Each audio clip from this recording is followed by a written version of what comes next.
ज्ञानतिमिरान्धस्य ज्ञानाञ्जनशलाकया चक्षुरुन्मिलितं येन तस्मै श्रीगुरवे नमः। श्रीचैतन्यमनोभीष्टं स्थापितं येन भूतले स्वयं रूपकदा मह्यं ददाति स्वपदान्तिकं। वन्देऽहं श्रीगुरो श्रीयुतपदकमलं श्रीगुरुन् वैष्णवांश्च श्रीरूपं साग्रजातं सहगण रघुनाथान्वितं तं सजीवं साद्वैतं सावधूतं परिजनसहितं कृष्णचैतन्यदेवं श्रीराधाकृष्णपादान् सहगण ललिता श्रीविशाखान्वितांश्च। हे कृष्ण करुणा सिन्धु दीनबन्धो जगत्पते गोपेश गोपिकान्त राधाकान्त नमोऽस्तुते। तप्तकाञ्चन गौराङ्गी राधे वृन्दावनेश्वरी वृषभानुसुते देवी प्रणमामि हरिप्रिये। वाञ्छाकल्पतरुभ्यश्च कृपासिन्धुभ्य एव च पतितानां पावनेभ्यो वैष्णवेभ्यो नमो नमः। अनन्तकोटिवैष्णववृन्द की जय। नारायणं नमस्कृत्य नरं चैव नरोत्तमं देवीं सरस्वतीं व्यासं ततो जयमुदीरयेत्। शृण्वतां स्वकथा कृष्ण पुण्यश्रवणकीर्तनः हृद्यन्तस्थो यभद्राणि विद्धुनोति सुहृत्सतां। नष्टप्रायेषु अभद्रेषु नित्यं भागवतसेवया भगवति उत्तमश्लोके भक्तिर्भवति नैष्ठिकी। ॐ नमो भगवते वासुदेवाय। ॐ नमो भगवते वासुदेवाय। ॐ नमो भगवते वासुदेवाय। नमः ॐ विष्णुपादाय कृष्णप्रेष्ठाय भूतले श्रीमते जयपताका स्वामिन् इति नामिने। नमो आचार्यपादाय निताय कृपाप्रदायने गौरकथाधामदाय नगरग्रामतारिणे। नमः ॐ विष्णुपादाय कृष्णप्रेष्ठाय भूतले श्रीमते भक्तिवेदान्तस्वामिन् इति नामिने। नमस्ते सारस्वते देवे गौरवाणी प्रचारिणे निर्विशेषशून्यवादी पाश्चात्यदेशतारिणे। जय श्री कृष्ण चैतन्य प्रभु नित्यानंद श्री अद्वैत गदाधर श्रीवासादि गौर भक्तवृंद। हरे कृष्ण कृष्ण कृष्ण हरे हरे हरे राम राम राम हरे हरे। हरे कृष्ण कृष्ण कृष्ण हरे हरे हरे राम राम राम हरे हरे। हरे कृष्ण कृष्ण कृष्ण हरे हरे हरे राम राम राम हरे हरे।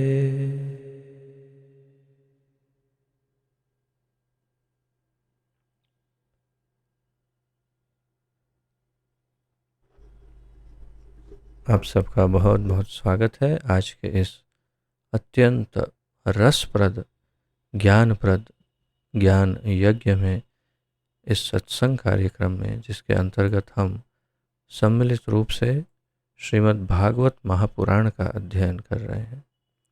इसका आलेखन हमारे इस्कॉन के संस्थापक आचार्य श्रीमद् अभय चरणारविंद भक्तिवेदांत स्वामी श्रील प्रभुपाद जी ने किया है। श्रील प्रभुपाद की जय। तो प्रथम स्कंद के द्वितीय अध्याय के हम 27 श्लोकों तक का अध्ययन पूर्ण कर चुके हैं और आज उससे आगे बढ़ेंगे, जिसमें एक साथ 2 श्लोक हैं 28-29 और उनका ही आज हम अध्ययन करेंगे।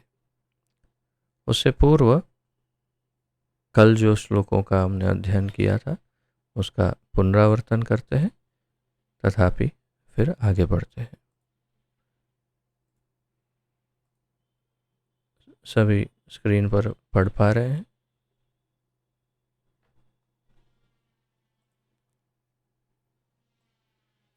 तो कल 26 और 27 ये 2 श्लोकों का हमने अध्ययन किया था। इसके अंतर्गत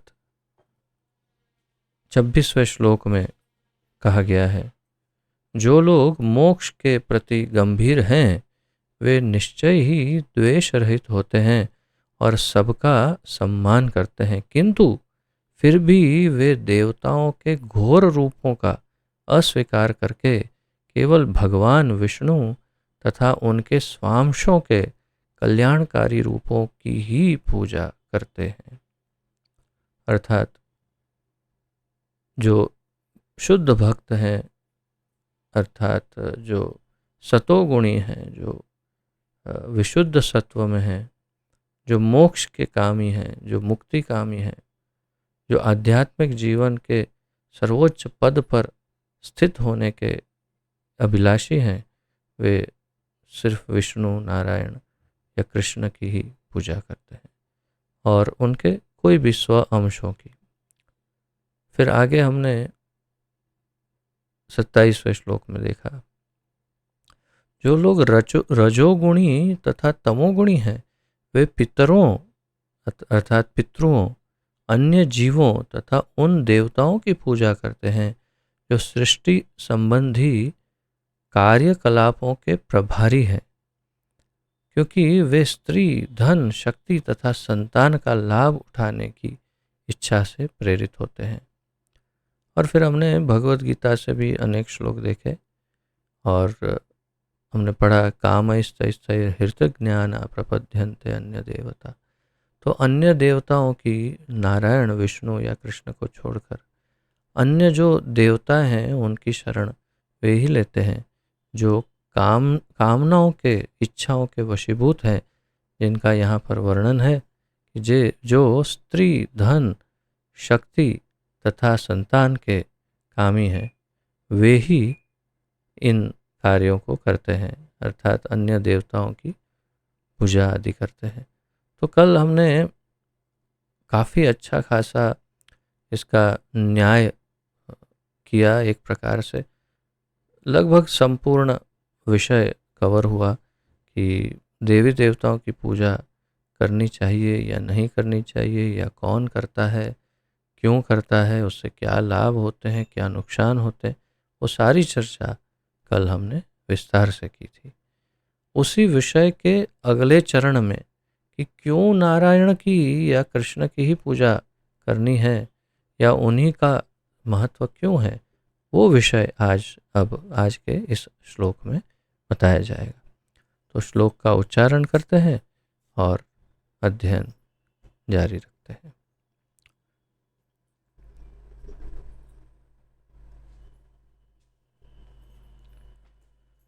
वासुदेव परावेदा वासुदेव परामखाः वासुदेव परायोगा वासुदेव परः क्रियाः वासुदेव परं ज्ञानं वासुदेव परं तपः वासुदेव परो धर्मो वासुदेव परा गतिः वासुदेव परा वेदा वासुदेव परामखाः वासुदेव परा योगा वासुदेव परा क्रियाः वासुदेव परं ज्ञानं वासुदेव परं तपः वासुदेव परो धर्मो वासुदेव परा गतिः।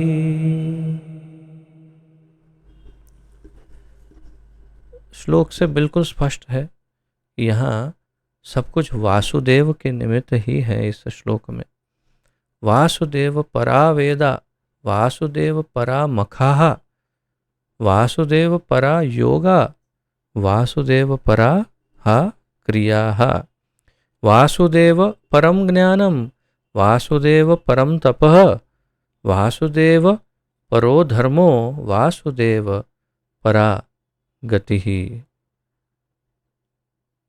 शब्दार्थ, वासुदेव भगवान। इस पूरे शब्दार्थ में श्रील प्रभुपाद जी ने वासुदेव शब्द का एक ही अर्थ बताया है, भगवान। क्योंकि ये अब लगभग सभी को ज्ञात है कि वासुदेव यानी कृष्ण, जो वसुदेव जी के पुत्र हैं वे यानी वासुदेव कृष्ण। तो वासुदेव अर्थात भगवान। तो इस पूरे शब्दार्थ में वासुदेव शब्द को भगवान बताया, लेकिन पराह शब्द तो कई बार आ रहा है। हर एक बार पराह शब्द का अर्थ अलग बताते हैं प्रभुपाद जी। क्यों? क्योंकि जिस प्रकार उसका उपयोग हुआ है पराह शब्द का, पराहा शब्द का, उसी प्रकार उन्होंने उसका अनुवाद किया है। तो वासुदेव अर्थात भगवान, पराहा परम लक्ष्य, वेदाहा प्रामाणिक शास्त्र, वासुदेव भगवान पराहा पूजा करने के लिए, मखाहा यज्ञ, ये शब्द विशेष है, मखाहा यज्ञ। तो मख या मखाहा अर्थात हवन होम यज्ञ।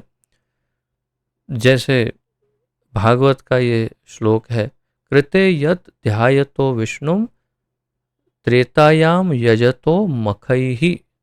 मखैहि अर्थात त्रेता में भगवान की पूजा मखैहि यानी यज्ञों को करने के द्वारा, हवन को करने के द्वारा भगवान की पूजा होती थी। तो मख या मखैहि या मखाहा, मख शब्द का अर्थ है यज्ञ। वासुदेव भगवान, पराहा प्राप्त करने के साधन, योगाहा यौगिक साज सामग्री। वासुदेव भगवान के, पराहा उनके अधीन। देखिए कितने बिल्कुल अलग ही अर्थ पराहा शब्द के उत्पन्न हो रहे हैं। तो यहाँ पर पराहा का अर्थ है उनके अधीन, क्रियाहा सकाम कर्म। वासुदेव भगवान परम परम, ज्ञानम ज्ञान। वासुदेव भगवान परम सर्वश्रेष्ठ, तपः। तो परम तपः या परम तपः, परम तपः। तो परम तपः का अर्थ है सर्वश्रेष्ठ तपस्या। वासुदेव भगवान परः सर्वोच्च गुण, धर्म धर्म। वासुदेव भगवान पराहा चरम। तो ये अर्थ जो है पराहा अर्थात चरम, सबसे ऊपर, टॉप मोस्ट। जैसे पहले बताया पराहा परम लक्ष्य, तो पराहा का अर्थ है परम वास्तव में, लेकिन सब जगह पर पराहा या परह का अर्थ थोड़ा थोड़ा अलग जो निकल रहा है वो भी प्रभुपाद जी ने स्पष्ट किया है। गति ही जीवन का लक्ष्य। अब इसका अनुवाद देखते हैं। प्रामाणिक शास्त्रों में ज्ञान का परम उद्देश्य पूर्ण पुरुषोत्तम परमेश्वर श्री कृष्ण है। आप नोट कर सकते हैं एक एक कि भगवान क्या क्या है। तो प्रामाणिक शास्त्रों में ज्ञान का परम उद्देश्य, शास्त्रों में, वेदों में, यानी प्रामाणिक शास्त्रों में प्रभुपाद जी ने कहा। तो अप्रामाणिक शास्त्र क्या है? ऐसे अनेक उपनिषद, पुराण आदि बहुत कुछ है जो, जिसमें से कुछ अत्यंत शुद्ध है, कुछ में कुछ थोड़ी बहुत मिलावटें हैं, अर्थात कि उसमें कामनाएं, इच्छाएं पूर्ति की बातें हैं इत्यादि। तो विशेष रूप से जो प्रामाणिक और सबसे शुद्ध शास्त्र हैं, उन शास्त्रों में ज्ञान का परम उद्देश्य पूर्ण पुरुषोत्तम परमेश्वर श्री कृष्ण है। यज्ञ करने का उद्देश्य उन्हें ही प्रसन्न करना है। तो दूसरा पॉइंट क्या है? एक तो शास्त्रों का ज्ञान जो है भगवान परमेश्वर के निमित्त है, और यज्ञ करने का उद्देश्य है भगवान कृष्ण को प्रसन्न करना। योग उन्हीं के साक्षात्कार के लिए है। योग या तो फिर ध्यान योग कहते हैं उसे, ताकि स्पष्ट हो जाए कि योग का अर्थ है ध्यान योग। तो समाधि आदि, प्राणायाम या अष्टांग योग, तो योग अर्थात ध्यान योग उन्हीं के साक्षात्कार के लिए है। जो योगी होता है उन्हें हृदय में भगवान का साक्षात्कार होता है, परमात्मा का, तो वो भी उनके साक्षात्कार के निमित्त है। सारे सकाम कर्म, तो अब कर्मयोग, कर्मयोग किसके लिए है? अंततः उन्हीं के द्वारा पुरस्कृत होते हैं। तो उसके अंदर कर्मयोग के जितने भी अच्छे फल प्राप्त हो रहे हैं सकाम कर्म में, वो सब भगवान कृष्ण के द्वारा दिए हुए होते हैं। वे परम ज्ञान है और सारी कठिन तपस्याएं उन्हीं को जानने के लिए की जाती है। ज्ञान का विषय भी वे स्वयं हैं, और वे स्वयं ही परम ज्ञान भी है। वे स्वयं ही परम ज्ञान भी हैं। उनकी प्रेम पूर्ण सेवा करना ही धर्म है। प्रभुपाद जी कह रहे हैं, अनुवाद के अब में कह रहे हैं कि परम धर्म क्या है या धर्म क्या है। तो यहाँ पर जैसे लिखा है, परह धर्म वासुदेव गति ही परागति है, पराम गति। तो उनकी प्रेम पूर्ण सेवा करना ही धर्म है, वे ही जीवन के चरम लक्ष्य हैं। तो प्रेम पूर्ण सेवा भी कृष्ण की वही धर्म है। या फिर धर्म क्या है, यूं पूछ सकते हैं कि धर्म क्या है, तो उसका उत्तर है भगवान की प्रेम पूर्ण सेवा करना वही धर्म है, और वे ही जीवन के चरम लक्ष्य हैं। मनुष्य जीवन का चरम लक्ष्य क्या है? ये अंतिम पॉइंट, मनुष्य जीवन का चरम लक्ष्य क्या है, फाइनल गोल क्या है? प्रत्येक मनुष्य का लक्ष्य क्या है जीवन का? जीवन का लक्ष्य है भगवान कृष्ण की, भगवान कृष्ण ही चरम लक्ष्य है। भगवान कृष्ण ही मनुष्य जीवन का चरम लक्ष्य है या होना चाहिए। तो इसमें कितने पॉइंट्स आए? प्रामाणिक शास्त्रों में ज्ञान का परम उद्देश्य भगवान है, यज्ञ करने का उद्देश्य उनको प्रसन्न करना है, साक्षात्कार के लिए योग जो है वो उन्हीं के साक्षात्कार के निमित्त है, सारे सकाम कर्म उन्हीं द्वारा पुरस्कृत है, परम ज्ञान वे ही है, और सारी कठिन तपस्याएं उन्हीं के को जानने के लिए की जाती है। तपस्याएं जो करते हैं वो भी उनको जानने के लिए करनी चाहिए। उनकी प्रेम पूर्ण सेवा करना ही धर्म है, और वे ही जीवन के चरम लक्ष्य है। ये 8 पॉइंट्स इसमें से सामने आ रहे हैं जो भगवान के की महत्व समझा रहे हैं। ये श्लोक से बिल्कुल स्पष्ट हो जाता है।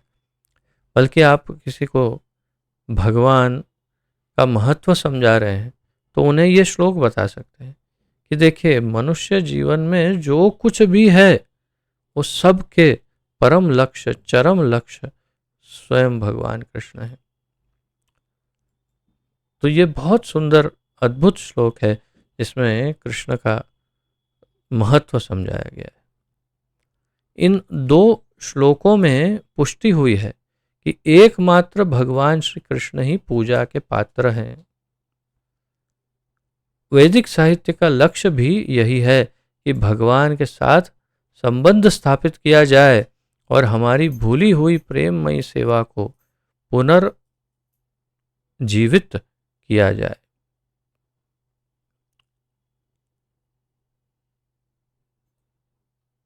तो इन 2 श्लोकों में प्रभुपाद जी बता रहे हैं एकमात्र भगवान श्री कृष्ण की पूजा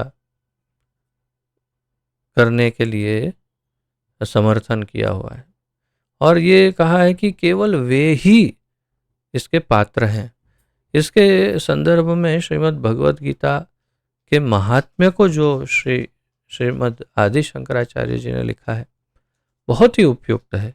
वास्तव में समय का अभाव है, अन्यथा वो पूरा हम इसको वो पूरा महात्म्य अगर पढ़ेंगे तो वो लगभग इसी प्रकार से बताया है उन्होंने। पूरे महात्म्य में उन्होंने भगवान श्री कृष्ण का ही गुणगान किया है। बहुत सुंदर महात्म्य उन्होंने काव्यात्मक ढंग से लिखा है। सर्व उपनिषदों गावो दोग्धानो गोपाल नंदन इत्यादि। तो उसी में भी यही बातें कही है उन्होंने कि जीवन का परम लक्ष्य भगवान कृष्ण है, कोई आराध्य देव है तो भगवान कृष्ण है, और इत्यादि। यही बात इस श्लोक में बताई गई है। और प्रभुपाद जी कह रहे हैं वैदिक साहित्य का लक्ष्य भी क्या है? भगवान के साथ संबंध स्थापित किया जाए, उसका ज्ञान प्राप्त करना, ये, और हमारी भूली हुई प्रेममय सेवा को पुनर्जीवित किया जाए। ये बड़ा महत्वपूर्ण वाक्य है वास्तव में। इस पर हम थोड़ा सा मंथन कर सकते हैं।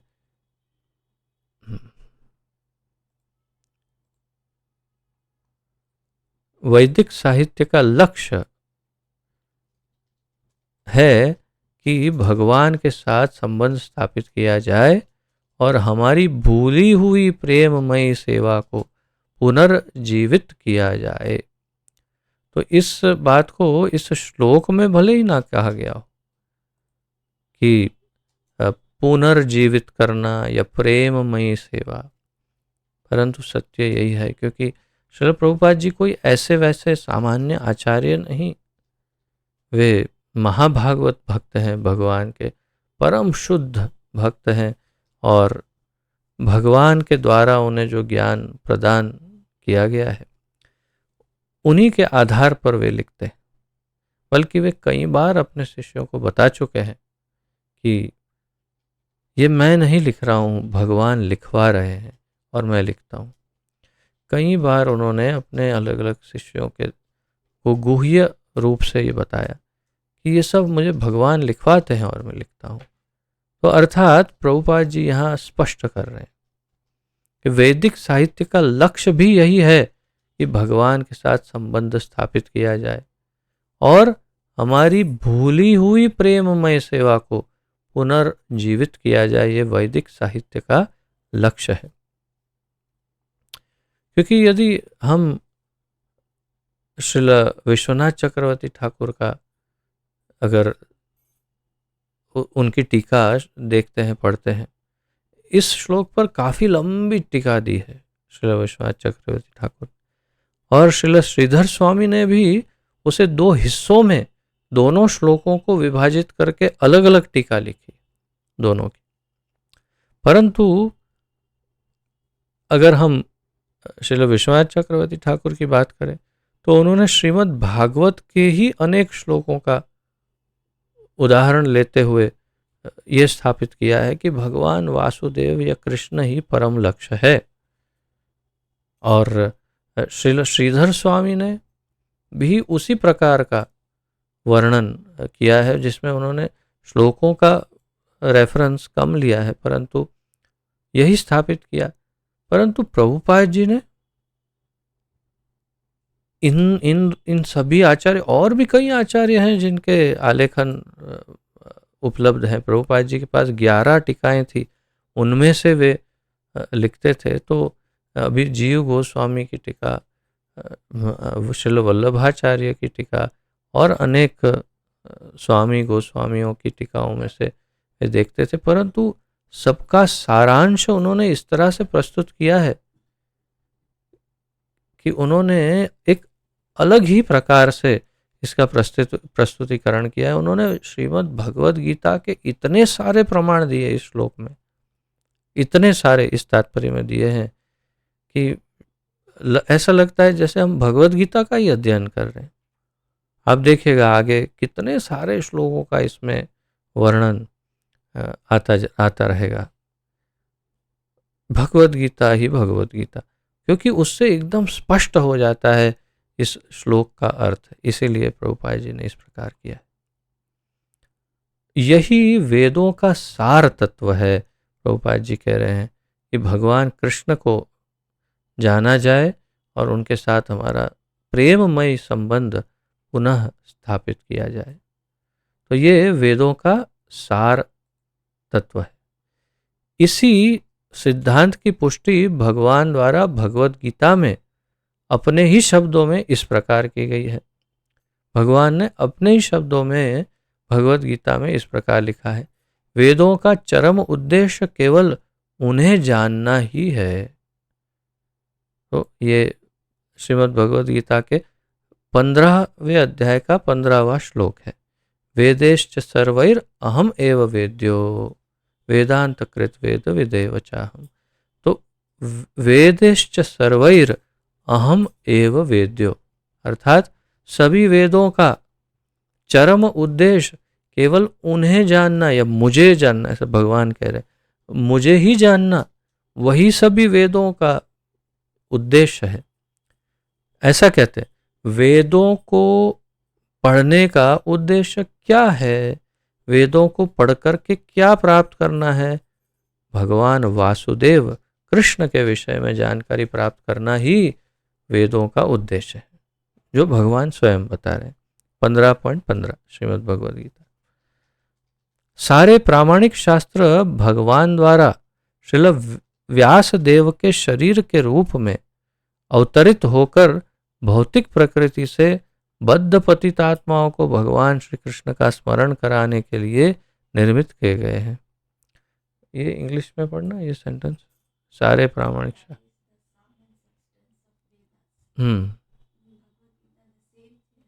वो उसके बाद वाला। हाँ, ओ इन द बॉडी। ओ अच्छा, तो उसका अनुवाद इस प्रकार किया है हिंदी अनुवादक श्री ने कि समझने में थोड़ी कठिनाई होती है। तो प्रभुपाद जी लिखते हैं कि भगवान ने श्रील व्यासदेव रूपक शरीर बॉडी जो है उसमें उन्होंने अवतरण धारण करके उन्होंने पतित आत्माओं को श्री कृष्ण का स्मरण कराने के निमित्त सारे प्रामाणिक शास्त्रों की रचना कर दी है, अर्थात लिखे हैं। तो सारे प्रामाणिक शास्त्र व्यासदेव द्वारा लिखित है, जो स्वयं भगवान के अवतार हैं। कोई भी देवता भौतिक बंधन से मुक्ति नहीं दिला सकता। तो ये हमने कल भी इसकी चर्चा की, क्योंकि जब वे स्वयं ही बद्ध हैं तो दूसरों को कैसे छुड़ा सकते हैं। उसका सामान्य उदाहरण है कि यदि किसी को रस्सियों से बांध दिया जाए और फिर उसे कहा जाए कि तुम वो दूसरा वाला जो रस्सी से बंधा है उसको खोलो, तो वो नहीं कर सकता, क्योंकि वो सब स्वयं बंधा हुआ है। तो एक बंधा हुआ व्यक्ति दूसरे को कैसे खोल सकता है। शास्त्रों में इसका उदाहरण इस प्रकार दिया है, अंधा यथा अंधेव इत्यादि कुछ है। तो अंधा यथा अंधेव, तो जैसे एक अंध व्यक्ति दूसरे अंध व्यक्ति का हाथ पकड़ करके बोलता है चलो मैं तुझे रास्ता दिखाता हूँ। हंसी की बात है ये हास्यास्पद बात है। क्यों हास्यास्पद है? क्योंकि एक अंधा जो कुछ नहीं देख सकता वो दूसरे अंधे को कह रहा है चलो मैं तुम्हें मार्गदर्शन करता हूं, मैं तुम्हें रास्ता दिखाता हूं। दोनों ही एक साथ खड्डे में गिरेंगे। तो यही बात है कि यहाँ पर कोई भी जो स्वयं बंधा हुआ है, ऐसा देवता यदि कहे चलो मैं तुम्हें मुक्ति करा दूंगा, मुक्ति दे दूंगा, जैसे ब्रह्मा जी को हिरण्यकशिपु रावण आदि, ब्रह्मा जी ने कहा सॉरी मैं स्वयं ही मरने वाला हूं, तो मैं कैसे तुम्हें अमरता का वरदान दे सकता हूं। पहले मैं ही नहीं ले लेता अगर मिलता तो, लेकिन मैं अमर नहीं हूं। तो वैसे ही एक बंधा हुआ, बंधन से जो मुक्त नहीं, ऐसा देवता कैसे, देवी या देवता किसी दूसरे को कैसे मुक्त करा सकता है। यही समस्त वैदिक ग्रंथों का निर्णय है। निर्विशेषवादी जिन्हें भगवान के व्यक्तित्व का ज्ञान नहीं होता, भगवान की सर्वशक्तिमत्ता को कम बताते हैं, क्योंकि वे उन्हें भी अन्य समस्त साधारण जीवों के समान बताते हैं। अब निर्विशेषवादियों की बात है कि जो भगवान में इतना विश्वास नहीं करते, वे भगवान को सर्वशक्तिमान नहीं समझते, वो उन्हें साधारण जीवों के समान बताते हैं। इसी कारण से निर्विशेषवादियों को बड़ी ही कठिनाई से भौतिक बंधन से मुक्ति मिल पाती है। उन्हें मुक्ति मिलती है, मोक्ष ही मिलता है मुक्ति, अर्थात अन्य मुक्तियां जो है वो नहीं प्राप्त होती।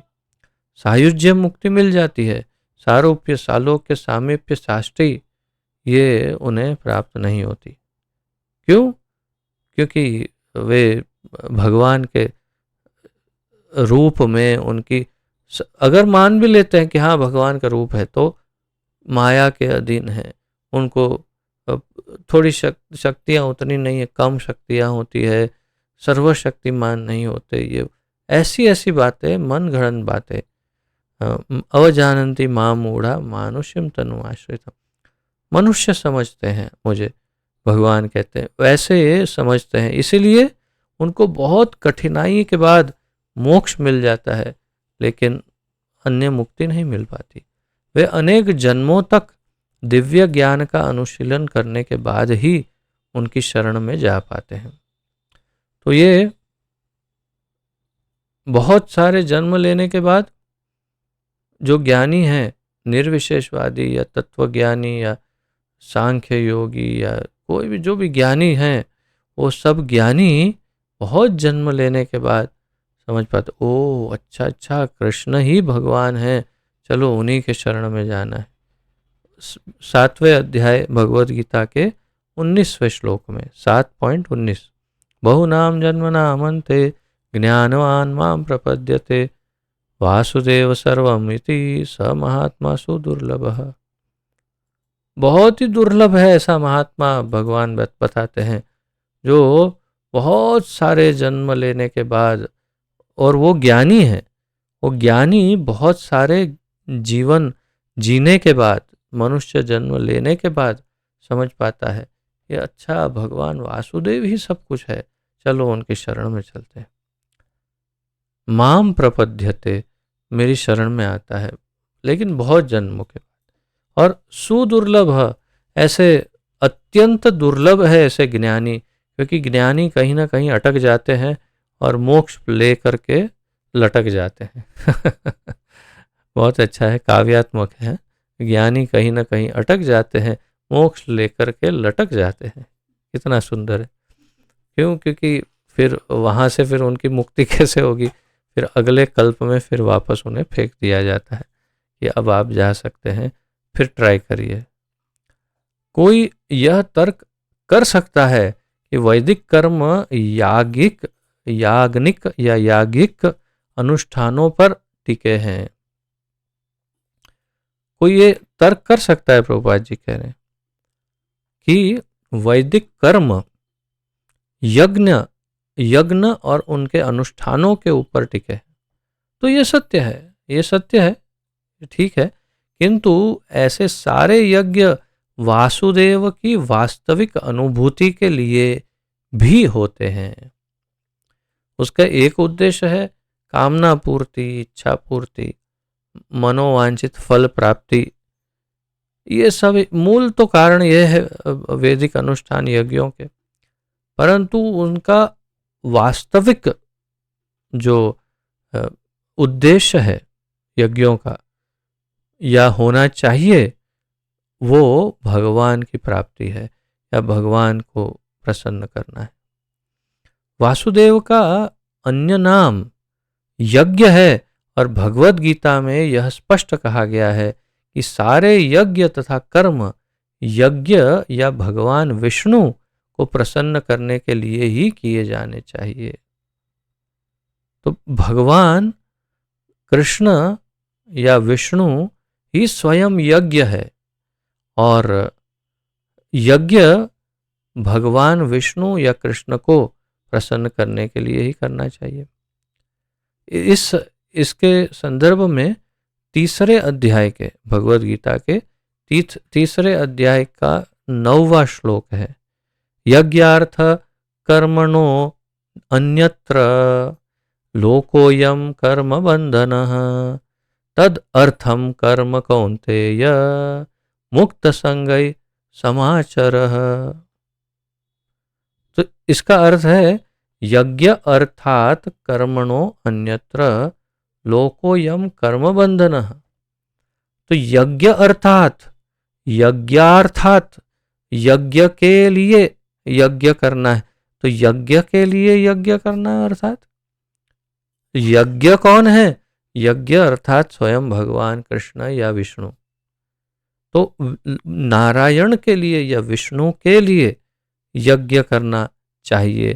जैसे इसमें प्रभुपाद जी कह रहे हैं वासुदेव का अन्य नाम यज्ञ है, और ये भगवद गीता में स्पष्ट कहा गया कि सारे यज्ञ तथा कर्म यज्ञार्थात कर्मणो अन्यत्र, ये सब यज्ञ या भगवान विष्णु को प्रसन्न करने के लिए किया जाना चाहिए। और किसके लिए?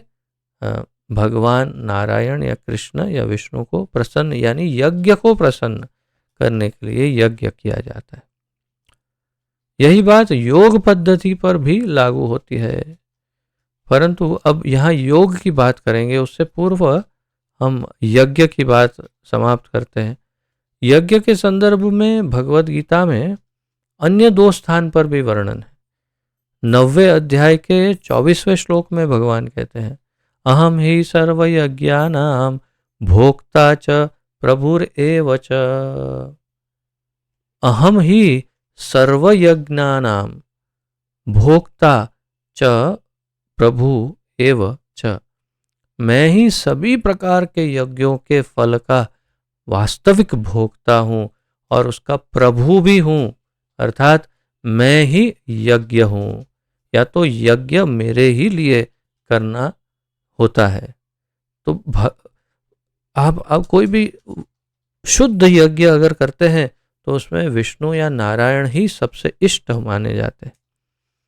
क्यों? क्योंकि वे ही इष्ट हैं और वे ही उसके भोक्ता भी हैं और प्रभु भी है। अहम ही सर्वयज्ञानां भोक्ता च प्रभुर एव च। मैं ही उसका स्वामी भी हूँ, मालिक हूँ, प्रभु हूँ, भगवान हूँ सभी यज्ञों का, और मैं ही उसका भोक्ता भी हूँ। उसमें से जो भी फल है वो मैं ही भोगता हूँ। ऐसे ही 5वें अध्याय के 29वें श्लोक में भी कहते हैं भगवान भोक्तारम यज्ञ तपसाम सर्वलोक महेश्वरम। भोक्ता अहम यज्ञ तपसाम, यज्ञ और तपस्या का भोक्ता मैं ही हूँ। अर्थात कोई भी यज्ञ करते हैं या जो भी तपस्या करते हैं उसके फल के भोक्ता स्वयं कृष्ण या नारायण विष्णु है। अब यहाँ से ये यहाँ तक का जो वर्णन था वो यज्ञ के उपलक्ष्य में था। अब ध्यान योग की बात है, तो देखते हैं उसमें क्या क्या बताते हैं प्रभुपाद जी। यही बात योग पद्धति पर भी लागू होती है। योग का अर्थ है परमेश्वर के से संपर्क स्थापित करना। योग युज धातु, युज यानी जुड़ना, तो योग का अर्थ है भगवान के साथ मिलन या जुड़ना। किंतु इस विधि में आसन, ध्यान, प्राणायाम जैसी शारीरिक क्रियाएं सम्मिलित रहती हैं और ये सब परमात्मा स्वरूप अंतर्यामी वासुदेव पर ध्यान केंद्रित करने के निमित्त होती है। तो ये सारी क्रियाएं जो ध्यान, धारणा, समाधि, प्राणायाम, यम, नियम आदि, ये सब में क्रम उल्टा सीधा है, लेकिन ये सारा जो है वो किसके लिए है? हृदय में बैठे हुए परमात्मा को प्रसन्न करने के लिए या उनका साक्षात्कार करने के लिए। और ये परमात्मा कौन है? वासुदेव कृष्ण स्वयं। तो ये परमात्मा भगवान है और कृष्ण है, और कृष्ण के ऊपर ही अर्थात ध्यान योग भी जो है वो कृष्ण के निमित्त ही है। परमात्मा साक्षात्कार तो वासुदेव का आंशिक साक्षात्कार है, और यदि कोई इस प्रयास में सफल होता है तो उसे वासुदेव का पूर्ण साक्षात्कार होता है। परमात्मा साक्षात्कार जो है वो भगवान का एक प्रकार से आंशिक साक्षात्कार है, क्योंकि पूर्ण भगवान सामने प्रकट नहीं होते। परमात्मा जो अंदर है हृदय में, वे अपने स्वरूप में रहते हैं, परंतु अगर ये इसमें वो सफल हो जाता है, परमात्मा के साथ उसकी लिंक जुड़ जाती है, परमात्मा के साथ उसकी हॉटलाइन एस्टैब्लिश हो जाती है, बातचीत करने लगता है, तो फिर अगला स्टेप उसका है भगवान वासुदेव जो गोलोक धाम निवासी हैं, जो कृष्ण हैं, उनके साथ उनका पूर्ण साक्षात्कार होना भी संभव होगा उसके लिए फिर आगे। किंतु अधिकांश योगी, देखिए यही महत्वपूर्ण है कि बहुत सारे योगी हो, लेकिन उसमें से शायद ही कोई भगवान तक पहुंच सकता है। अधिकांश योगी दुर्भाग्यवश शारीरिक विधि से प्राप्त यौगिक शक्तियों के द्वारा विपथ हो जाते हैं। अधिकांश योगी, अधिक से अधिक योगी जो हैं, वे किसी शारीरिक विधि से प्राप्त यौगिक शक्तियां जो है, अष्ट सिद्धियां, जो अष्ट सिद्धि प्राप्त होती है या यौगिक शक्तियां प्राप्त होती है, उसी में वे फंस जाते हैं और वहीं पर रुकावट हो जाती है उनकी, अर्थात वे आगे नहीं बढ़ पाते फिर उस पद्धति में, उसी में फंस जाते हैं उन शक्तियों में। ऐसे दुर्भाग्यशाली योगियों को अगले जन्म में विद्वान ब्राह्मणों या संपन्न वैश्यों के कुल में जन्म दिया जाता है, जिससे वे वासुदेव साक्षात्कार के अधूरे कार्य को पूरा कर सकें। तो क्या होता है फिर उनका, जो ऐसे लटक गए जो भी योगी, जो पूर्ण नहीं कर पाए, अर्थात कि सिद्धियां प्राप्त कर ली लेकिन भगवान की का साक्षात्कार नहीं प्राप्त कर पाए, उनको एक और जन्म मिलेगा। तो जैसे भगवत गीता में ही 6ठे अध्याय में भगवान ने अनेक श्लोकों में समझाया है, शुचिनाम श्रीमताम गे योग भ्रष्टो अभिजायते इत्यादि। तो जो भी योग भ्रष्ट हुए इस प्रकार, वो कोई ऐसे कुलीन ब्राह्मणों के वहाँ या वैश्यों के वहाँ और ऐसे जगह पर जन्म लेंगे जहाँ से वे अपना अधूरा कार्य समाप्त करके वासुदेव साक्षात्कार को पूरा कर सकेंगे। यदि ऐसे भाग्यवान ब्राह्मण तथा वैश्य पुत्र अवसर का लाभ उठाते हैं तो साधु पुरुषों की संगति से उन्हें सरलता से वासुदेव साक्षात्कार हो जाता है। तो ये यदि कोई इसका अवसर का लाभ उठाए, जैसे कोई ऐसे कुल में जन्म लेता है जहां कृष्ण भक्ति है, और लेकिन वो बच्चा इस भौतिक संसार की उलझनों में फंस जाए और उसकी चकाचौंध से आच्छादित हो जाए और भ्रमित हो जाए और उसे भगवान में इंटरेस्ट ही ना रहे, तो कोई क्या कर सकता है। वो जीव आया था उस घर में इसलिए ताकि वो अपना योग पूर्ण कर सके, परंतु फंस गया, माया ने उसे लपेट लिया या जपेट लिया, अपनी चपेट में ले लिया, तो फंस गया वो और फिर रह जाएगा। परंतु अच्छा यही हो कि वो अगर समय पर जागृत हो जाए तो वो अपना कार्य पूरा कर सकता है। तो उसे अवसर का लाभ उठाना है, जैसे प्रभुपाद जी कह रहे हैं, तो साधु पुरुषों की संगति से उन्हें सरलता से वासुदेव साक्षात्कार होगा। साधु पुरुषों की संगति मिलनी चाहिए। दुर्भाग्यवश ऐसे भाग्यशाली लोग भौतिक संपत्ति तथा सम्मान से पुनः वशीभूत हो जाते हैं और अपने जीवन लक्ष्य को व्यवहारतः भूल जाते हैं। दुर्भाग्य ये है कि लोग अपनी संपत्ति और जो सम्मान है, प्रतिष्ठा, मान, धन, वैभव, इसके इन सभी में ऐसे फंस जाते हैं। ये सब उन्हें मिला है क्योंकि वे योग भ्रष्ट आत्माएं हैं, उन्हें योग पूर्ण करना है, लेकिन इस माया में ही फंस जाते हैं। फिर वो उनका जो मूल लक्ष्य है वो भूल जाते हैं। ज्ञान के अनुशीलन में भी यही बात लागू होती है। तो यहाँ तक उसके पूर्व जो था वो सब ध्यान योग के उपलक्ष्य में था। अब ज्ञान की बात, ध्यान योग के संदर्भ में 6ठे अध्याय का अंतिम श्लोक सबसे श्रेष्ठ है। योगिनाम अपि सर्वेषां मद्गतेन अंतरात्मनः श्रद्धावान भजते यो माम समे युक्तः तमो मतः। जो योगी अंतरात्मा में मेरा ध्यान करता है वही सर्वश्रेष्ठ योगी है, भगवान कहते हैं। ज्ञान के अनुशीलन में भी यही बात लागू होती है। भगवद गीता के अनुसार ज्ञान के अनुशीलन के लिए 18 बातें हैं। ज्ञान के ऐसे अनुशीलन से मनुष्य क्रमशः अभिमान रहित, मद रहित, अहिंसक, सहिष्णु, सरल, गुरु भक्त तथा आत्मसंयमी बन जाता है। भगवद गीता में 18 बातें ज्ञान के उपलक्ष्य में बताई है, मैं आपके सामने यहाँ शेयर कर रहा हूँ।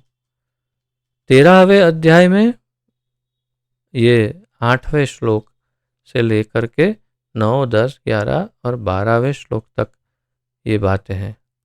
अमानित्वम अदम्भित्वम अहिंसा शांतिरार्जवम आचार्योपासनम शौचम स्थैर्यम आत्मविनिग्रहः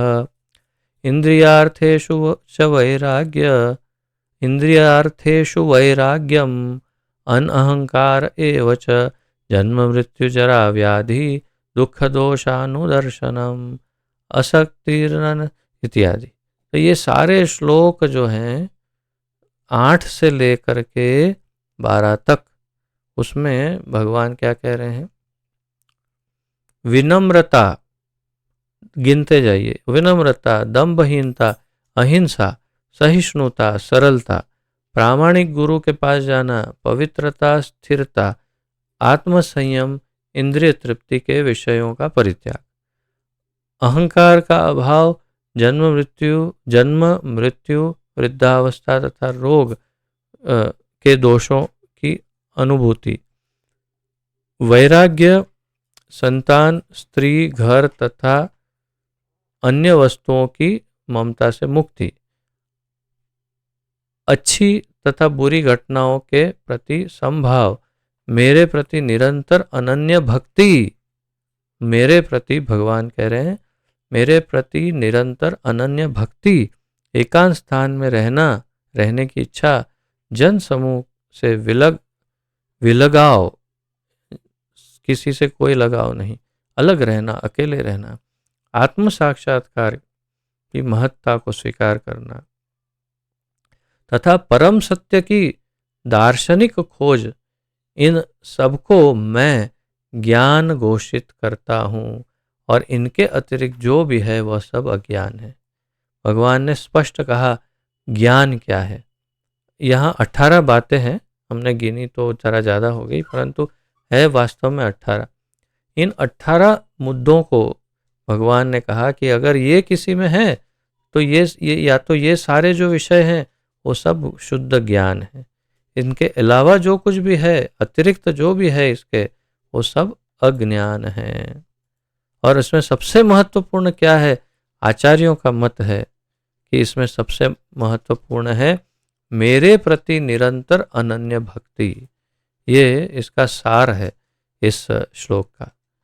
जैसे मयि चानन्य योगेन भक्तिर् अव्यभिचारिणी, मयि च अनन्य योगेन भक्ति ही अव्यभिचारिणी, अर्थात बिल्कुल अव्यभिचारिणी, अर्थात अन्याश्रय नहीं, ये देवता वो नहीं, सिर्फ मेरा और सिर्फ मेरा भक्त, और वो भी अनन्य भक्त, ऐसा ये भी एक ज्ञान, शुद्ध ज्ञान है, अर्थात भगवान की भक्ति भी। तो ये प्रभुपाद जी इसी की बात कर रहे हैं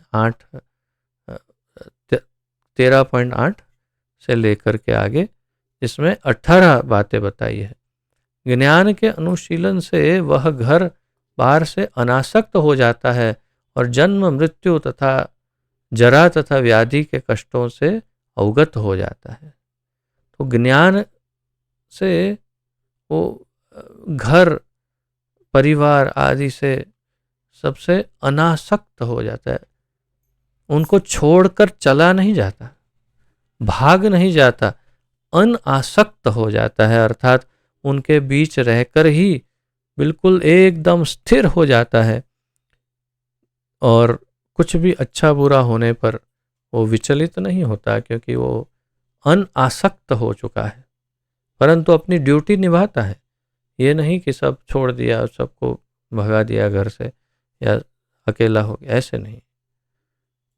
तो ये महत्वपूर्ण बात है।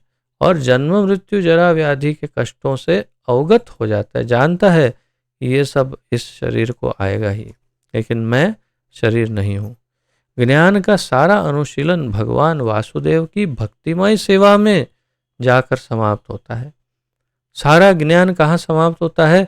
भगवान की भक्तिमय सेवा में। जैसे भगवान ने कहा मई अव्यभिचारिणी, भक्तिमयी अव्यभिचारिणी, मई च अनन्य योगेन भक्ति अव्यभिचारिणी। तो अव्यभिचारी भक्ति वही वास्तव में ज्ञान का अंतिम ध्येय है। अतएव वासुदेव ही ज्ञान की समस्त शाखाओं के अनुशीलन के चरम लक्ष्य हैं। स्वयं वासुदेव ही, भगवान कृष्ण ही ज्ञान की समस्त शाखाएं जो हैं उनके अनुशीलन के, उनको जब सब पढ़ते, ज्ञान प्राप्त करते हैं, तो उनसे अंत में क्या प्राप्त होना चाहिए या होता है या होना चाहिए, वो है स्वयं कृष्ण। और फिर आगे कहते हैं प्रभुपाद जी, ज्ञान का जो अनुशीलन वासुदेव के मिलन के दिव्य स्तर तक ऊपर उठा सके, वही वास्तविक ज्ञान है। वास्तविक ज्ञान क्या है? जो भगवान वासुदेव तक हमें ऊपर उठा सके या मिला सके, वासुदेव के मिलन के दिव्य स्तर तक ऊपर उठा सके, वही वास्तविक ज्ञान है। अन्य सब विषमय ज्ञान या तो अज्ञान है। जो भी भगवान से नहीं मिला है, वो सब अज्ञान है। वो सब का परित्याग कर देना चाहिए, चाहे उसको कितने भी अच्छे अच्छे यामिमाम पुष्पिताम वाचः प्रवदन्ति वेदा। तो वेदों में जो ये ज्ञान दिया हुआ है, भगवान कहते हैं यामिमाम पुष्पिताम वाचः, अर्थात ये सब फ्लावरी लैंग्वेज, अंदर बहुत सारा आकर्षण दिया है। अरे ये करने से मिल जाएगा, ये करने से वो मिलेगा, ये करने से ऐसा होगा, परंतु वो सब वास्तविक ध्येय नहीं है। भगवान कहते हैं वेदों में ये जो ज्ञान दिया है, अर्थात बहुत सारा ज्ञान है, उसमें से मूल ज्ञान ढूंढना है कि वासुदेव कृष्ण ही सब कुछ है। भगवद गीता में भौतिक ज्ञान की विविध शाखाओं को अज्ञान की संज्ञा देकर तिरस्कृत किया गया है। भगवद गीता में भौतिक ज्ञान की जो अलग अलग शाखाएं बताई गई है भगवद गीता में, उनको अज्ञान कह करके उसका तिरस्कार किया गया है। भौतिक ज्ञान का अंतिम लक्ष्य इंद्रियों की तृप्ति करना है। भौतिक ज्ञान का, हाँ ये मार्ग भी करने जैसे, भौतिक ज्ञान का अंतिम लक्ष्य क्या है? भौतिक ज्ञान का इंद्रियों की तृप्ति, जिसका अर्थ हुआ भौतिक जीवन को दीर्घ बनाना और इस प्रकार तीनों तापों को जारी रहना। कितना सुंदर ढंग से कटाक्ष किया प्रभुपाद जी। ये कटाक्ष है, टॉन्ट है कि भौतिक ज्ञान का क्या अर्थ क्या है, उसका उद्देश्य क्या है। इंद्रियों की तृप्ति, इंद्रिय तृप्ति होगी और फिर भौतिक जीवन जो है वो उसे लंबा बनाएंगे। साइंस ये वो, उससे क्या होगा, हमारा जीवन थोड़ा लंबा होगा। जितना लंबा होगा उतना क्या मिलेगा, 3 प्रकार के ताप जो हैं, अधिदैविक, अधि आत्मिक और अधि भौतिक, वो जारी रहेंगे जब तक जीते रहेंगे। तो मूर्खता है कि जीते रहो और दुख भोगते रहो। अतः इस भौतिक जगत के में कष्टमय जीवन को दीर्घ बनाना ही अज्ञान है। अगर इस भौतिक जगत में जो कष्टमय जीवन है, हमारा सबका कष्टमय जीवन है, दुखालयम अशाश्वतम ये सृष्टि, उसको अगर दीर्घ बनाओ, लंबा बनाओ, तो ये अज्ञान नहीं तो अज्ञान क्या, मूर्खता है ये। और इसी का सब शिकार है, सब मूर्खता का शिकार है। क्या कर रहे हैं, अपना जीवन लंबा बना के दुख भी लंबा बनाते हैं। अब देखिए कितने कितने बूढ़े बूढ़े कैसे कैसे कष्टों को भोगते हैं और जीते हैं, जीते हैं और भोगते हैं, भोगते हैं और जीते हैं। जितना लंबा जीते हैं उतना अधिक दुख भोगते हैं। फिर भी सोचते हैं हम लंबा जी रहे, क्यों जीना है, जीने से तो अच्छा, उससे तो अच्छा है कि सरल मृत्यु हो और शरीर बदल जाए। ऐसे जरा रोग युक्त शरीर को लेकर के कितना दुख भोगेंगे, और लंबा जीने का अर्थ क्या है। किंतु यदि यही भौतिक ज्ञान आध्यात्मिक ज्ञान की दिशा में अग्रसर होता है, तो वह कष्टमय भौतिक अस्तित्व का अंत करने में सहायक हो जाता है और वासुदेव धरातल पर आध्यात्मिक जीवन का शुभारंभ होता है। लेकिन यदि ये भौतिक ज्ञान आध्यात्मिक ज्ञान की दिशा में चलने लगता है, अर्थात मैं कौन हूं, मैं शरीर नहीं हूं, अच्छा मैं कौन, मैं आत्मा हूं, ओ मेरा क्या स्वरूप है, जीवेर स्वरूप है कृष्णेर नित्य दास, अच्छा मैं कृष्ण का नित्य दास हूं, इत्यादि जब जानने लगता है, तो भौतिक कष्टमय भौतिक अस्तित्व का अंत करने में सहायक होता है ये ज्ञान, और वासुदेव धरातल पर आध्यात्मिक जीवन का शुभारंभ होता है, धीरे धीरे भगवान के साथ जुड़ता है। यही बात समस्त तपस्याओं को लागू होती है। अब तपह, तपस्या की बात, तपस्या का अर्थ ही है किसी उच्चतर जीवन उद्देश्य के लिए स्वेच्छा से शारीरिक कष्टों को सहना। तपस्या का क्या अर्थ है, तपस्या का ये अर्थ है जो प्रभुपाद जी बता रहे हैं। तपस्या का अर्थ है किसी उच्चतर जीवन के उद्देश्य, उच्चतर जीवन के उच्चतर उद्देश्य की आध्यात्मिकता, ऐसे उसके लिए स्वेच्छा से, अपनी इच्छा से शरीर के कष्टों को सहना। तो कैसे, जैसे कोयले जो जलते हुए कोयले हैं, उसके ऊपर चलना, कढ़ाई के अंदर गरम गरम उबलता तेल है, उसके अंदर बैठ जाना, और नहीं, ऐसे शारीरिक कष्ट नहीं।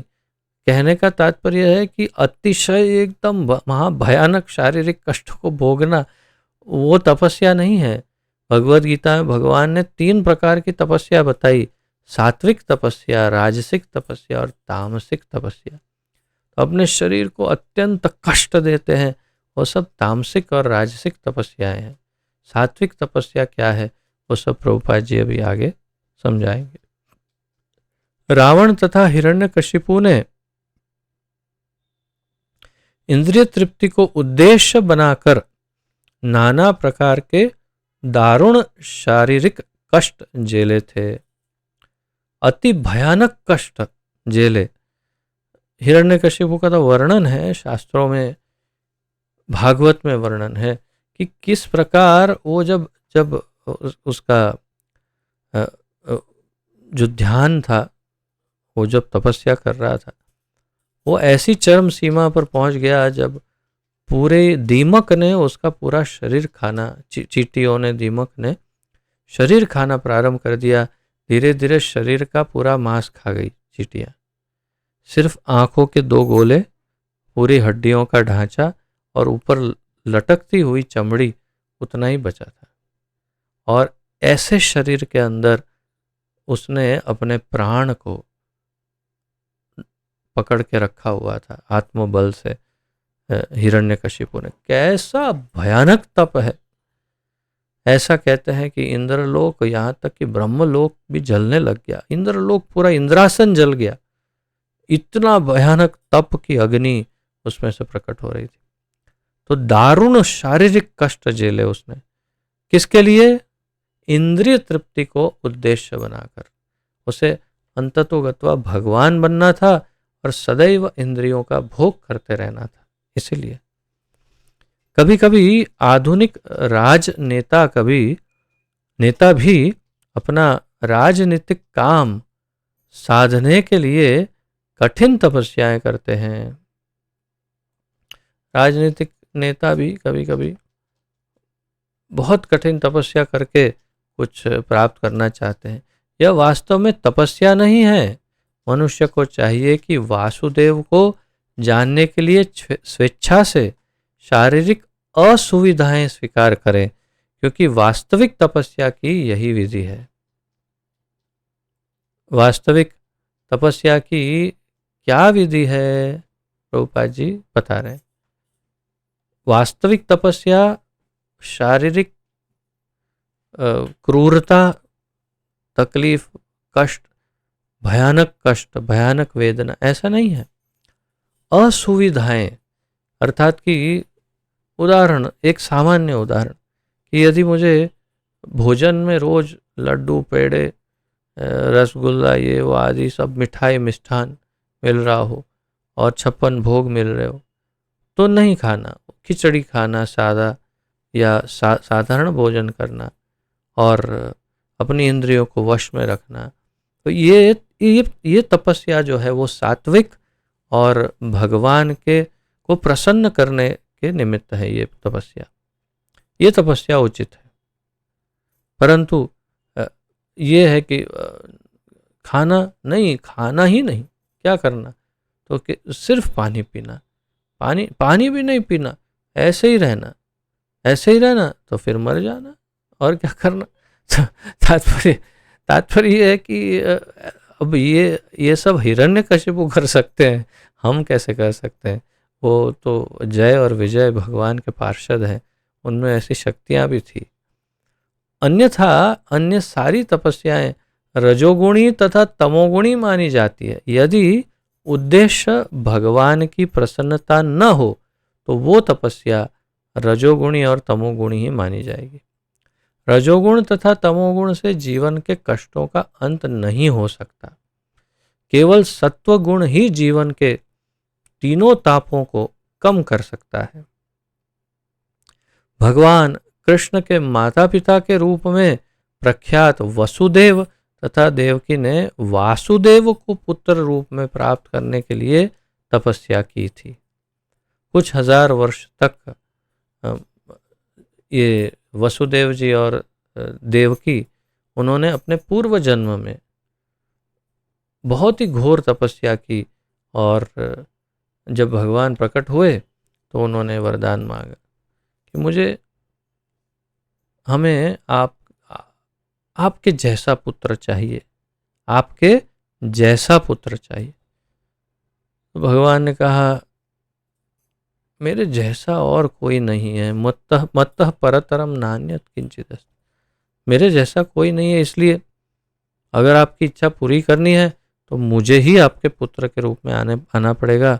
और फिर 3 बार उन्होंने तथास्तु तथास्तु तथास्तु कहा। तो ऐसा कहते हैं कि 3 जन्मों तक, यानी 3 बार भगवान ने उनके वहाँ जन्म लिया, इत्यादि। वो कथा पूरी अलग। तात्पर्य क्या है कि वसुदेव जी और देवकी ने बहुत ही सात्विक उत्तम तपस्या की, जिसके कारण उनको भगवान उनके पुत्र रूप में प्राप्त हुए। ऐसी तपस्या भक्त कर सकते हैं। भगवान कृष्ण समस्त जीवों के जनक हैं, सभी जीवों के माता पिता या बीज देने वाले पिता भगवान स्वयं कृष्ण ही है। भगवद गीता के 14वें अध्याय का 4था श्लोक है, जिसमें बताया है अतएव वे समस्त जीवों में आदि पुरुष हैं। तो 14.4 में क्या कहा? अहम बीजः प्रदः पिता, अहम बीज प्रदः पिता, अर्थात मैं ही सभी योनियों का बीज देने वाला पिता हूँ। मुझसे ही सारे बीज प्राप्त होते हैं और मैं ही सबका पिता हूँ। अर्थात भगवान सभी योनियों के पिता हैं, ऐसा बता रहे हैं। अतएव वे ही समस्त जीवों में आदि पुरुष हैं।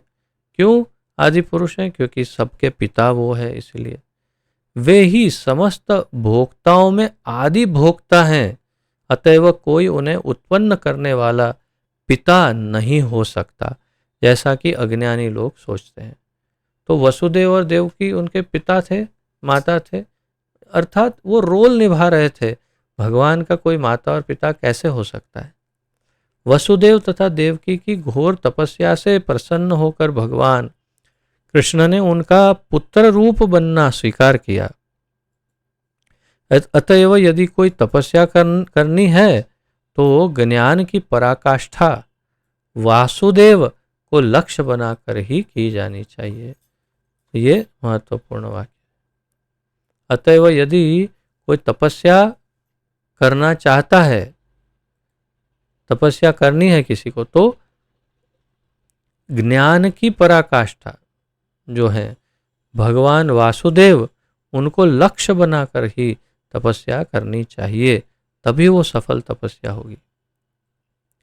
वासुदेव आदि भगवान श्री कृष्ण हैं।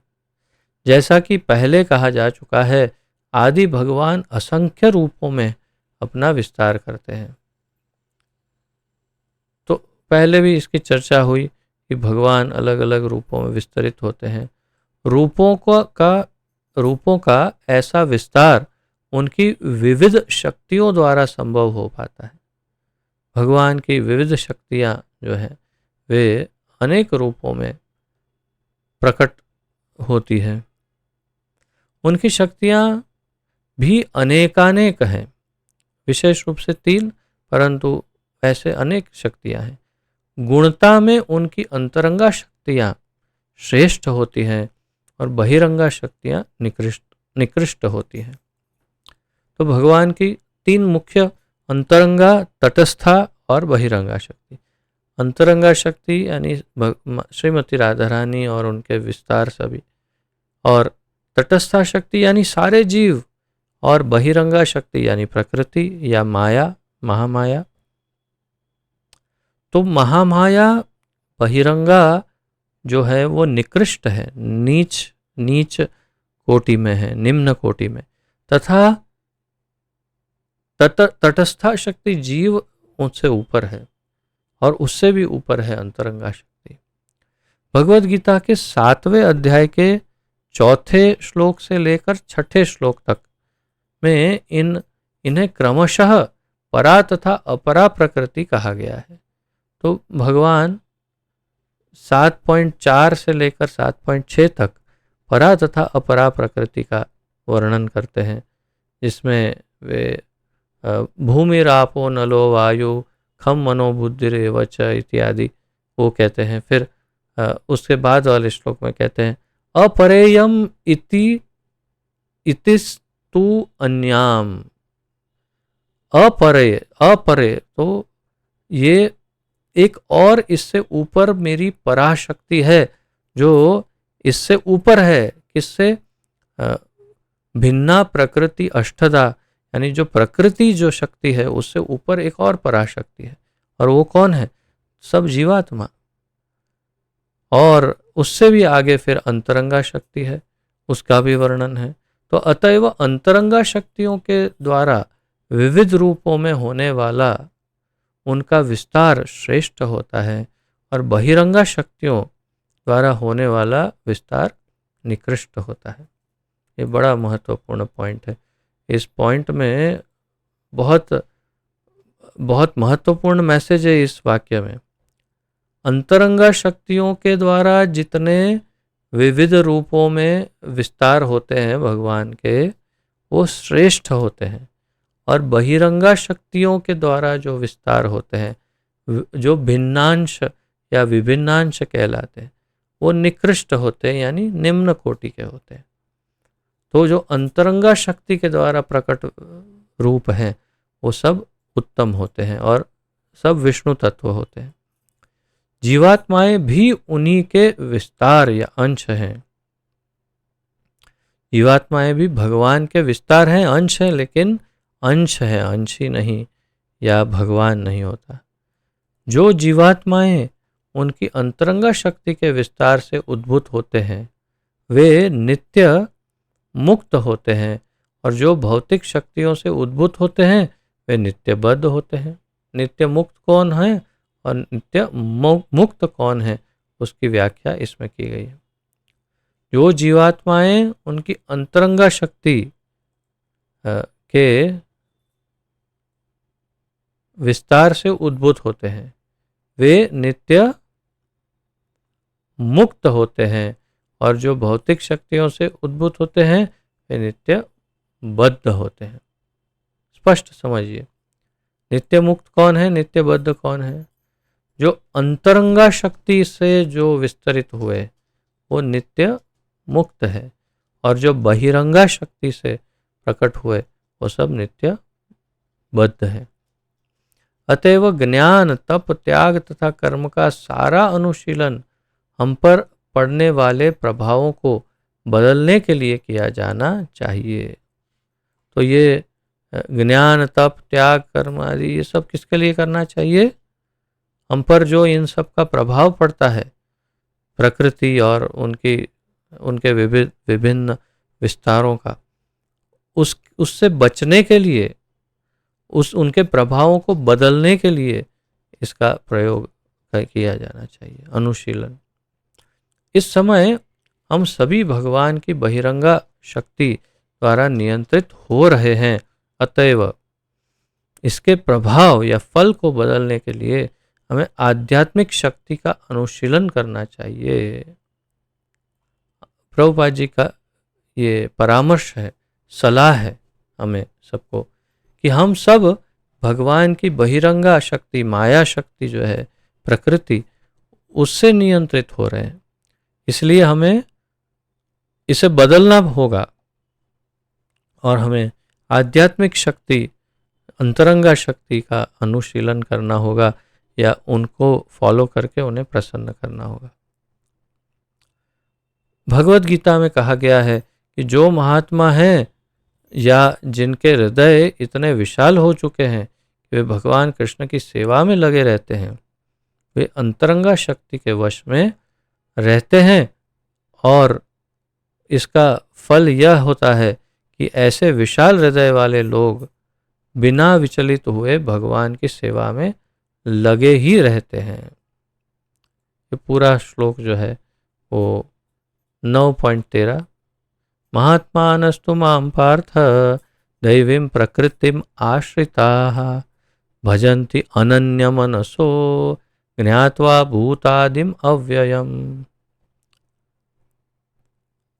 महात्मानस्तु माम पार्थ दैवीं प्रकृतिम आश्रिता।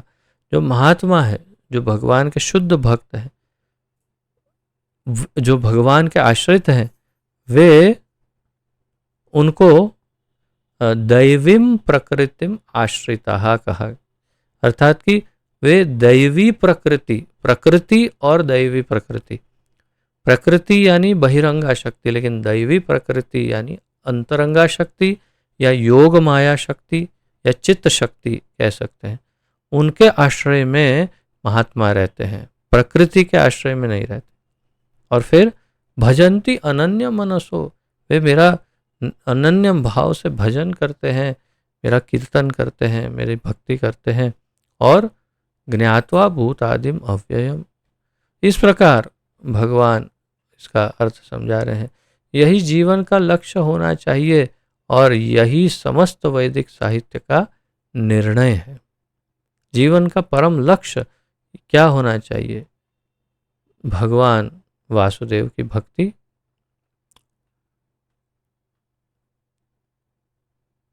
किसी को सकाम कर्म या दिव्य ज्ञान के विषय में शुष्क चिंतन करने की जरूरत नहीं है। कोई सूखा ज्ञान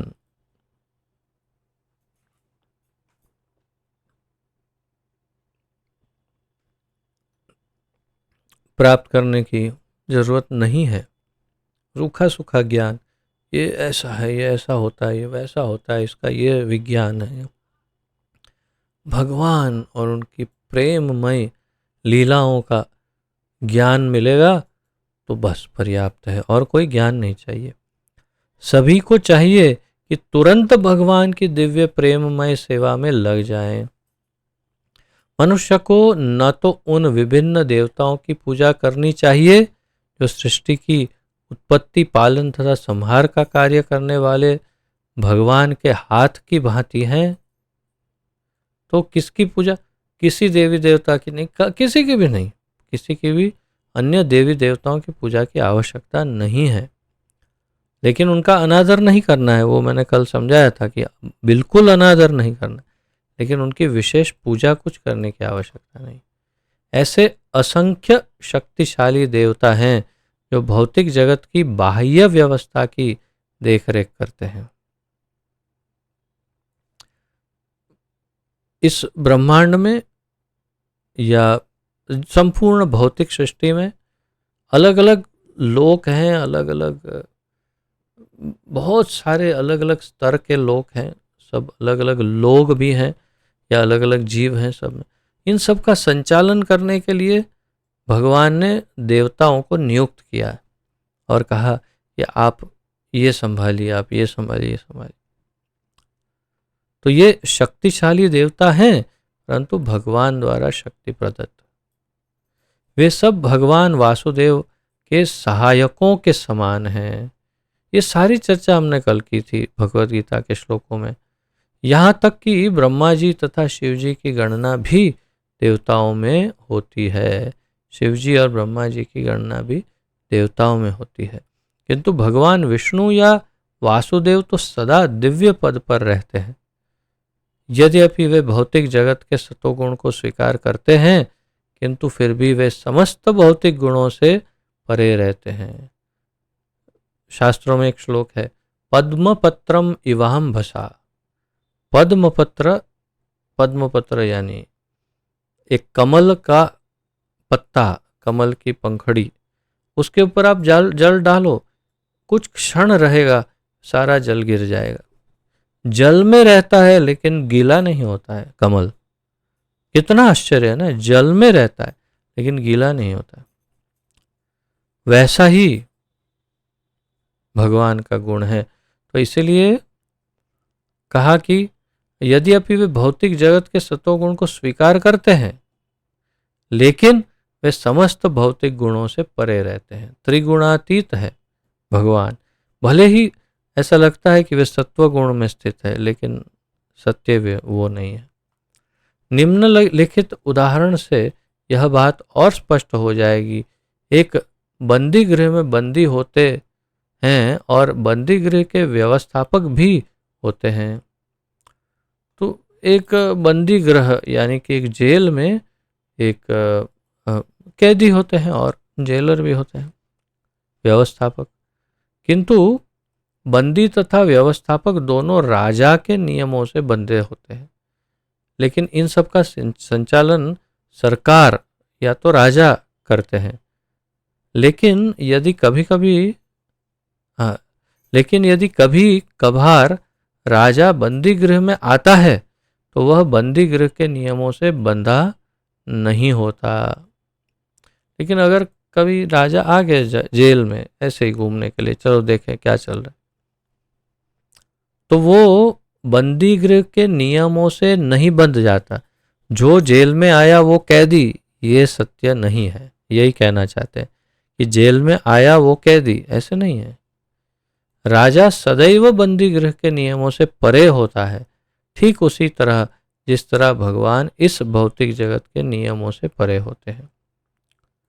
भौतिक जगत के नियमों से परे होने के कारण जैसे भगवान, तो राजा सदैव बंदी गृह के नियमों से परे होता है, ठीक उसी तरह भगवान इस भौतिक जगत के नियम से परे हैं और इसीलिए भगवान त्रिगुणातीत बताए जाते हैं।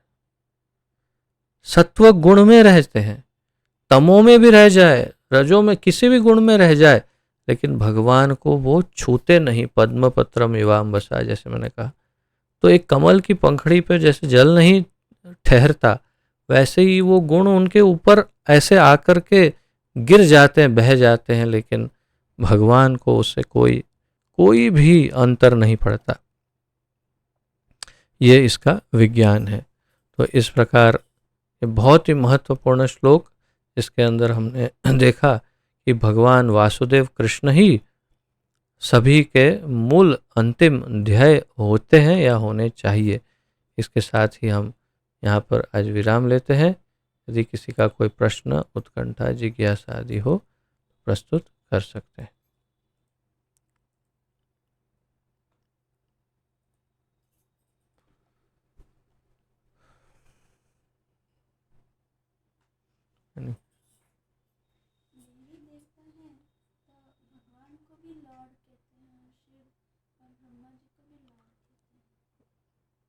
शब्द का प्रयोग, ये प्रश्न है कि lord Krishna, lord Brahma, lord Shiva, lord Ganesh, lord ये, तो सबको क्यों लॉर्ड कहते हैं?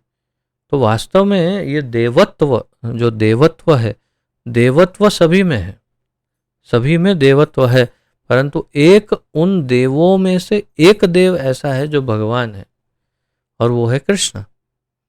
लेकिन देवत्व तो सब में है, अर्थात कि वे ऐसे ही एक देव की तरह ही नारायण या विष्णु उस रूप में है, तो उन्हें लॉर्ड कहा जाता है। और जितने भी देव, यानी कि जो भी कंट्रोल करते हैं, उन्हें लॉर्ड कहते हैं। जो भी नियंत्रित करते, नियामक होते हैं, उन सबको लॉर्ड कहा जाता है। तो उसी प्रकार क्योंकि देवी देवता सब नियम का संचालन करते हैं, पूरी पृथ्वी का संचालन, नियमन करते हैं, इसलिए उन्हें लॉर्ड कहा जाता है। हम सामान्य भाषा में, यहाँ तक कि घर में भी लॉर्ड कहा जा सकता है कि भाई ये इस घर का लॉर्ड है, क्योंकि ये घर को चला रहा है। तो जो नियामक है वो लॉर्ड कहा जाता है, वो किसी को भी कहा जाता है। लॉर्ड शब्द भगवान के लिए विशेष नहीं है।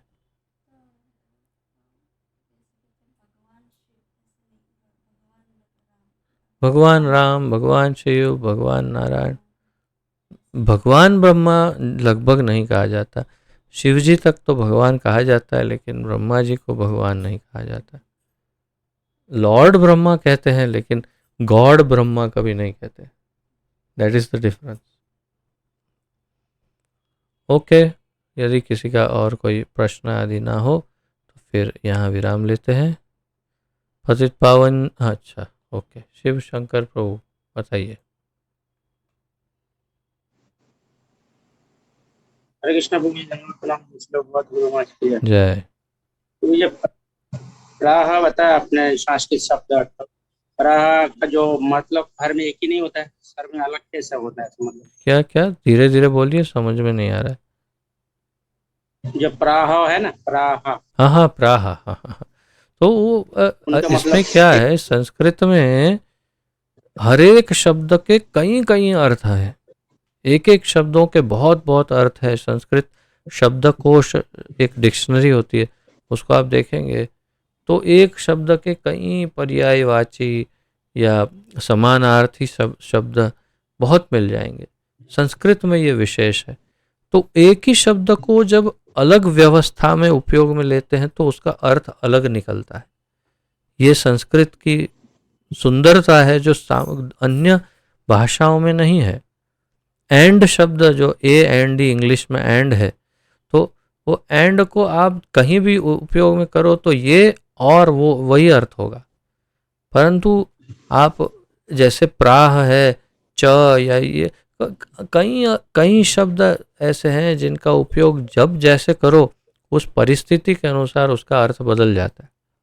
तो यहाँ पर प्रभुपाद जी ने जैसी जैसी जिस जिस बात के लिए प्राह कहा उस बात को स्पष्ट किया, क्योंकि वो ज़्यादा महत्वपूर्ण है कि ये प्राह शब्द किस किस अनुसंधान में लिया गया है, तो वो स्पष्ट कर रहे प्रभुपाद जी, इसीलिए सारे अर्थ अलग अलग बताए हैं, जैसे हैं वैसे। ठीक है, उचित है।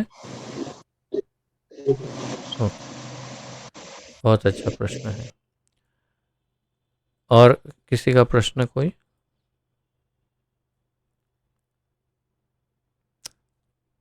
ठीक है। पतित पावन जगत गुरु श्रील प्रभुपाद की जय। पतित पावन गुरुदेव की जय। ग्रंथराज श्रीमद् भागवत महापुराण की जय। निताय गौर प्रेमानंदे हरि हरि बोल। वाञ्छा कल्पतरुभ्यश्च कृपा सिन्धुभ्यैव च पतितानां पावनेभ्यो वैष्णवेभ्यो नमो नमः। आप सबको दंडवत प्रणाम और आप सबका बहुत बहुत बहुत धन्यवाद। हरे कृष्णा।